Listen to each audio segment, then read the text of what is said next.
I just want to welcome everyone. I'm Leif Dormsjo, a member of the Board of Trustees with the DC Public Libraries. I'm joined here with other members of our board. If they could raise their hands in the back here, we've got Victor, Vince, Camille, and also former board member Neil Albert. So thank you all for being here. Gregory McCarthy, our fearless president of the board, has another engagement. He's very sorry that he cannot attend, but he expressly told me that I had to identify him. And now, having done that, I can move on to what I'd actually like to say. So I'll be brief here. We don't build infrastructure just for the sake of building infrastructure. As a society, we build infrastructure to progress to a more inclusive and just society.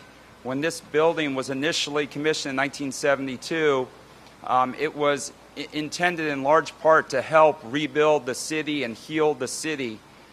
So as we go forward with our program today, I think it's incumbent upon us to think about other communities and the empathy and affection that we show here towards our neighbors in DC. We should extend to other communities. So this week in particular, Lower Manhattan, Pennsylvania, the Pentagon, 9/11 was commemorated this week. Those communities have been rebuilt. They have healed. They are moving towards a more just and inclusive society. And we also prepare ourselves for the impact in the Carolinas and Virginia. So that empathy and that affection towards our fellow citizens is something that is really, I think, embedded in what we're trying to communicate here today. So let's celebrate. Of course, you get the Swede up here. He gets the morose, kind of somber message.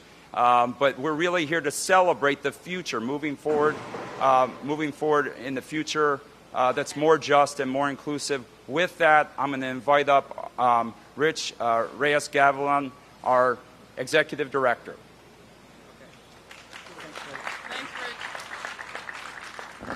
Hi, good afternoon, folks, and welcome. I just want to start by informing and reminding everyone who's gathered here this afternoon that Mayor Bowser, in her very first budget as mayor, accelerated the funding for this project by a full 2 years. Today we're 40%. Yeah, you can. Today we're 40% finished with construction, and were it not for the mayor's action, we would be about a year away from starting demolition. So on behalf of the world, Mayor Bowser, I offer you my thanks. Mayor, you know that one of the most anticipated features in this new library is going to be a slide that's going to take children down the journey of learning from the second floor down to the main entrance. I hereby invite you in front of all these good people to christen that slide with your daughter in 2 years. All right. And then you tell us if it's good and safe. So, ladies and gentlemen, please join me in welcoming the Mayor of the District of Columbia, Muriel Bowser. Oh, thank you. Yeah. Thank you. You're going to come back. Okay. Oh, I'm sorry. Well, I'm going to, if you don't mind, Rich, I am going to use executive privilege so that Jack Evans can get back to a Metro Board meeting and invite the Ward 2 council member to come up. And then Rich will rejoin us at the podium at the conclusion of Jack's remarks. But we are, of course, in Ward 2. And Ward 2 is privileged to have the longest-serving council member in the history of the District of Columbia who's helped us get a lot of projects developed that people didn't think could happen. And I am grateful to his support for this one. Jack Evans. Thank you, Mayor. Thank you so much. Thank you very much, Mayor Bowser. And good morning, everyone. Good morning. Oh, God, we can do better than that. Good morning. Good morning. It's a celebration. We're now moving forward on the Martin Luther King Library, and I can't tell you how excited I am to be here. As the mayor mentioned, we're right in the heart of Ward 2, right? Ward 2 in the District of Columbia. And I can't tell you the number of years that I've spent here. Actually, I remember when we first opened this, I met with George Washington and Pierre L'Enfant, and we cut the ribbon on the Martin Luther King Library. And so we haven't done anything to it since. So then, hence, the renovation that is taking place. So I want to certainly begin by thanking Leif. Give Leif a big round of applause. Leif did a great job when he was our DDOT director. He was on the Metro board with me and now is heading up the library board. And we thank you for all you're doing. And Rich, thank you. Give him a big round of applause. Where did he go? Over here. for shepherding us through. And all of you who are here today, thank you for all you do. This is a very exciting project because it's our library, our central library, and it really had fallen on hard times. And we knew we needed to do a major renovation. As was mentioned, the mayor moved the money up, and we are well along the way towards creating one of the finest central libraries in America. And that is what the District of Columbia deserves in an area of town, again, that was struggling at one time and today is thriving. So this will be a centerpiece of the district government right in the heart of Washington, D.C. And just remember, our city now, without a doubt, is the most progressive city in America.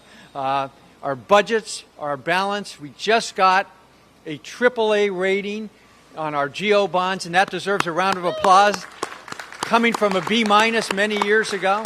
And so the city could not be doing better financially, and under the leadership of Mayor Bowser, we are addressing all of the big issues that we are facing, whether it's education, whether it's affordable housing, whether it's crime, whatever it is. And so I want to take this opportunity to thank our mayor. We kind of got mixed up on who's introducing who, so I'm going to introduce her anyway.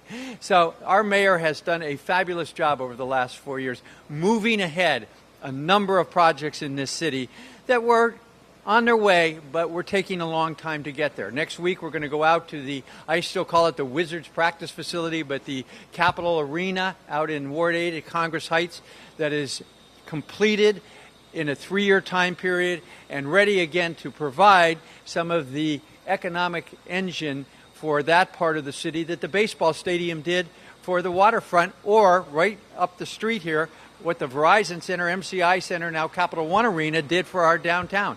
So, Mayor, great job on getting that done in a timely fashion. You just broke the ribbon on the new soccer stadium. If any of you have had an opportunity to go down there, one of the finest soccer complexes in the country, and it goes on and on and on. So I want to introduce and recognize and ask all of you to give a big round of applause for the best mayor in the country and in the world, our mayor, Mayor Bowser. Thank you, Jack.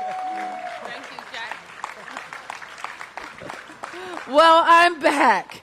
And let me continue acknowledging members of the team who have been so critical to getting this done.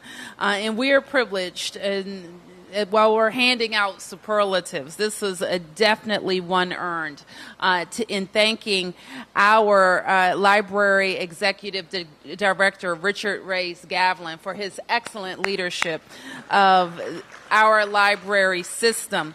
Over the last several years, we have been able to be together at many events celebrating new libraries, reconstructed libraries, and now this one, which is a library certainly, but much, much more. In that, not only will people be able to come here to borrow materials, we really think that this will be a life-changing center. We know that as the world changes, as our customers change, how they interact with the public library must also change. And this MLK Library renovation, and it's hard to call it a renovation because it's going to be a totally new building and serving our library needs in a much different way. So we have been modernizing our libraries, and we should remember and thank our former mayor, Anthony Williams, who had the vision for changing libraries, investing libraries, setting up an independent library board who would help steward the resources that our taxpayers committed to our libraries. So I want to recognize Gregory McCarthy, Leif, who is representing the board on the program today, and all the members of our library board who have joined us. Please give them a round of applause. So today we are going to be celebrating the end of exterior construction. So what that means is there have been a lot of hardworking men and women, our architects, engineers, designers, tradespeople who have been working on this project for many, many months safely to help us deliver this project. And many of them have joined us today. Please honor them with our appreciation. Even better, more than 80% of this project budget has gone through our local CBE program, which means local DC businesses are at work in hiring DC residents on this project. So we appreciate that too. So we continue to looking forward to how this project comes together. A difficult one, certainly, in the heart of our downtown, an historic structure, one that interacts with all of our infrastructure, DC Water, Metro, and the like, and serves an entire, all 8 wards of the District of Columbia. I am looking very much forward to joining all of you in 2020 when we open this facility. Now, it brings me great pleasure to introduce our Executive Director, Richard Reyes Gavilan.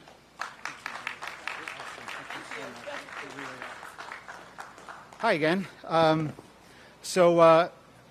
Projects of this scope and complexity require the involvement of a lot of people, and I must always take the opportunity to recognize the organizations that have helped us to get where we are today and are working hard to where we want to be on opening day. So the DC Council, for all of its passionate support for the library, of course. The MLK Advisory Committee, can you just raise your hands if you participated on the advisory committee, for all your guidance throughout the design process. Members of the library's friends groups, the Federation of Friends, for all your sounding board information. Thank you, Susan and others. The downtown bid, I knew Neil Albert is behind me for reasons too numerous to mention. Our friends at the National Capital Planning Commission, the Commission of Fine Arts, and the Historic Preservation Office, who have provided the flexibility to make this wonderful landmark usable for another generation of library users.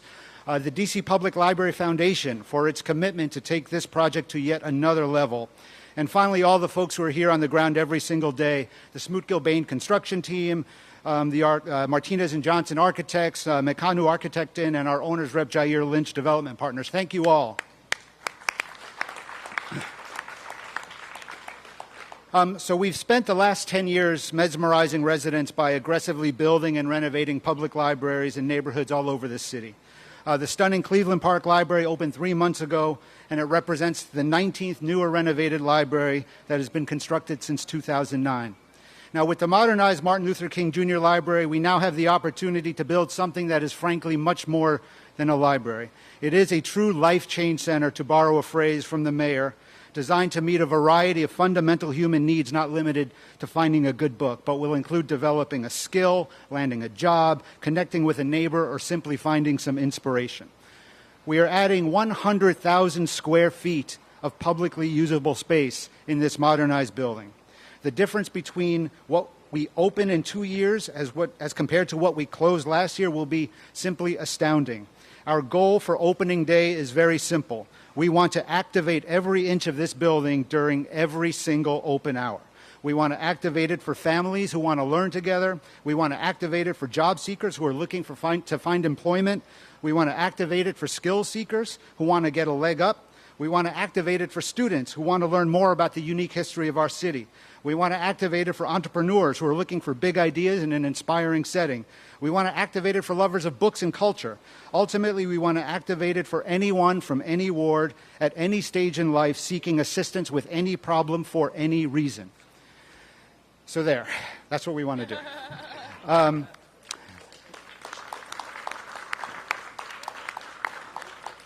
I mentioned in my introduction to Mayor Bowser that one of the most anticipated features of the new library is the children's slide.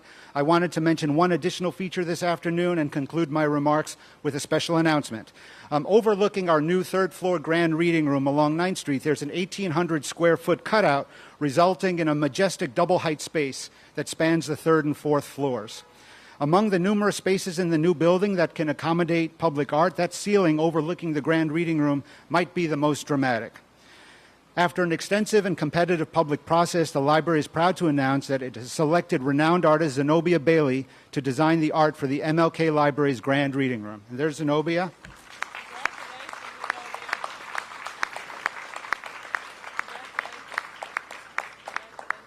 Known for her elaborate designs evoking African and Native American patterns, Ms. Bailey's works can be found in the permanent collections at the Schomburg Center for Research in Black Culture in Harlem, the Museum of Contemporary Arts, and the Museum of Arts and Design.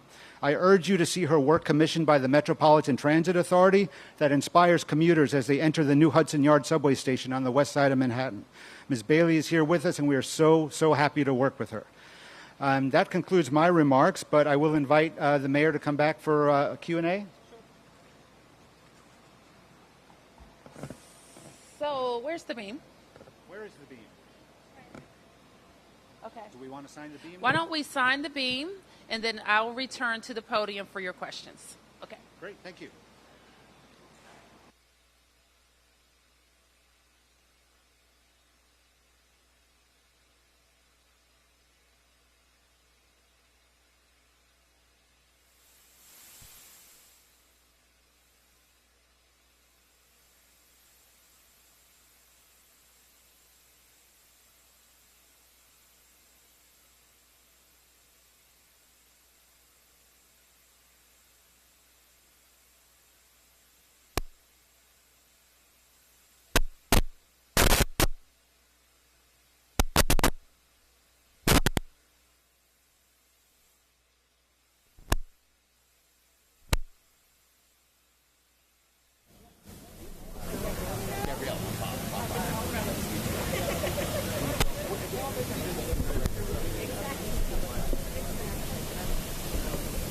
No, do. Thank you. Nice to meet you.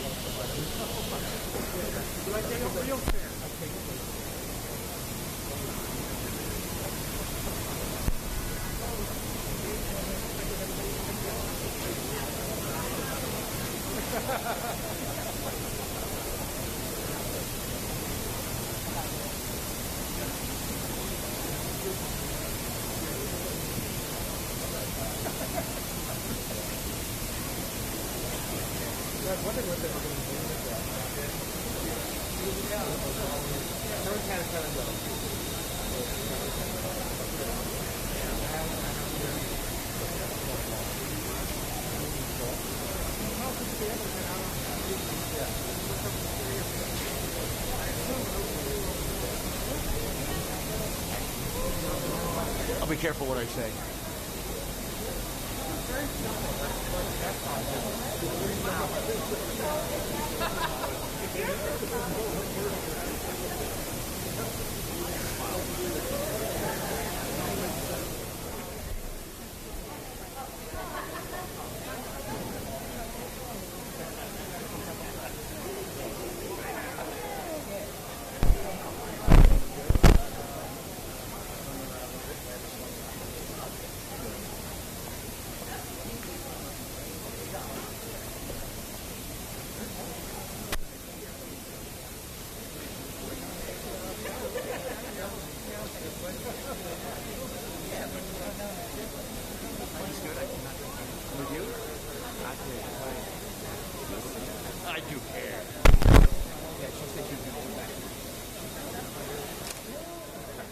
Any questions? Yes, sir. Opening day, huh?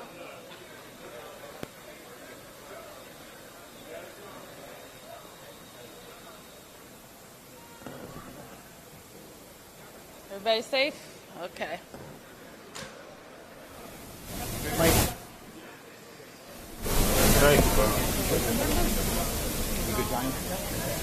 Hey, Basil, on a different topic, I'm okay, you're going to be in the same room with Jeff Bezos.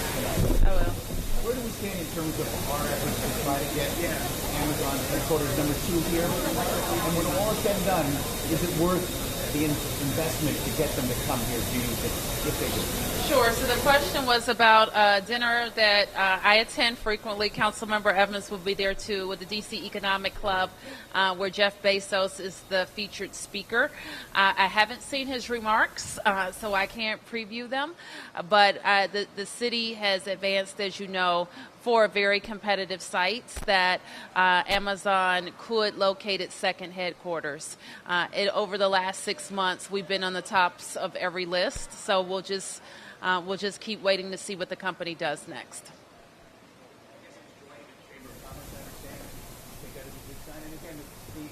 The incentives that the city is offering and other locations are offering, when all is said and done, in your opinion, will it be worth it if you land?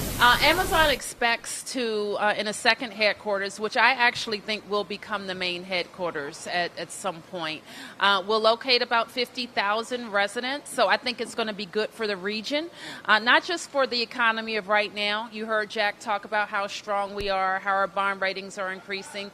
But we all know that the federal government isn't growing, right? It's actually fewer federal jobs than before. So our focus on growing private sector jobs is key to the sustainability of our region.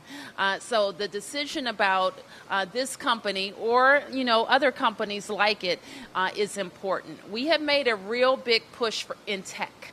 In fact, our private sector job growth has outpaced our expectations.